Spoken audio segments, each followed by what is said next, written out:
Last video, we looked at some code I had written to take a baseball survey, and we started talking about how might it be possible to limit the choices that the user has so that they can't just type names of arbitrary baseball teams or teams that don't exist. And so I started thinking and started writing a little bit of code, so I want to bring that in. I started thinking, well, maybe there should be something called valid answers. So that's a constant, so I'm going to put it up at the top here. And maybe this valid answers thing will control what they're allowed to type. Maybe we're only going to give them 4 options because we're, just for the purposes of this code, let's try to make them pick from amongst 4, let's say, very strong teams. And again, since I really don't know a lot about baseball, I'm just going to go ahead and make these up. So I'm going to say that I still do remember there is this team called the Red Sox. And so that's going to be one of our choices. And what I'm doing here, don't worry if you haven't seen this before, but I'm making these things called tuples. You should go look that up if you're unfamiliar with it. So a tuple is a data type in Python. All right, let's get rid of these things. Okay, so these are going to be our choices. I've decided arbitrarily that there are some imaginary baseball teams that are going to be the only choices that we get. And that's just the way it is. Sorry to all you baseball fans out there. I don't know what other colors of socks there might be. Blue socks. Perhaps this is a little bit like, sounds like it could be a kid's story, huh? Okay, red socks, orange socks, blue socks, I don't know, and purple socks. Okay, so these are all the possible baseball teams that could win the World Series. And of course, this is your program, so you don't have to type these things, but this is what I'm typing. So this now is a list of tuples, and these are the valid answers. So what one would like to do is write the program in a way which constrains their answer. So we're going to want to wrap this into a loop right here. So we're going to want to get their input. So I'm going to make something called getting input. I'm going to set it equal to true. And I've decided that as long as I'm still in the process of getting input, there's some stuff I'm going to go ahead and do.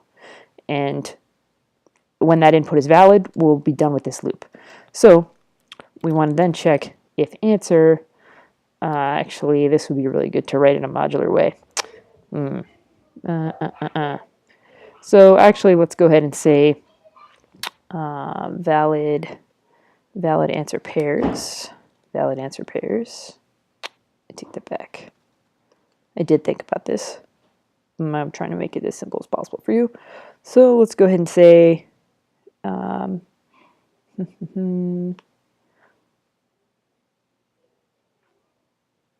you know what I'll do for the purposes of this video? I'll go ahead and make a function. Answer is valid. It's going to take in an answer, and it's just going to return whether the thing is valid or not. So for now, I'm going to say no, it's not valid. This is what you're seeing right now is a style of coding where you sort of put in as little as possible, sort of a framework for what you want to have happen, and then you come back to it later and fill it in little by little. So I'm going to say, actually going to be very clever here. I'm going to say valid answer. Okay. Yep, good. Okay, good.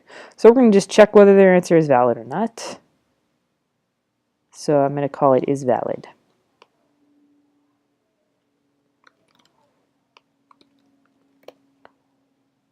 Okay, so it's going to check, and now we're sort of seeing that. And now we're sort of seeing we could rename these to make more sense, and we might do that. So while we're getting input, we're going to ask the user to type something. We're going to check if it's valid, and if it's valid, life is good, and we'll move on. And if it's not valid, they will just be stuck inside this loop. So let's just do that. Let's do that one more time here. So I'm trying to decide if I want to rename this to be clear for you, and I think I do.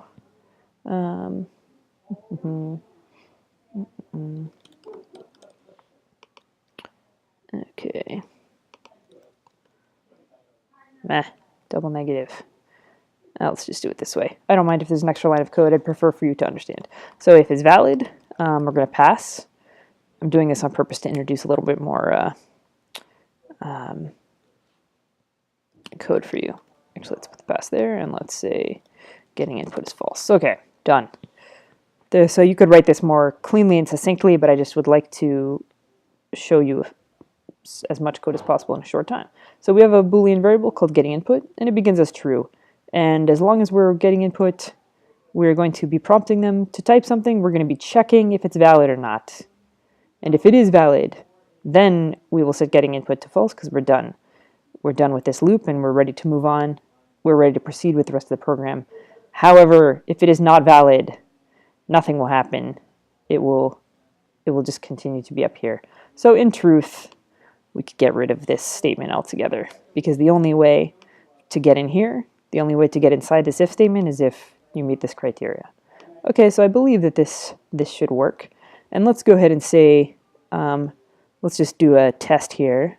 Let's say return, I'm just going to go ahead and constrain.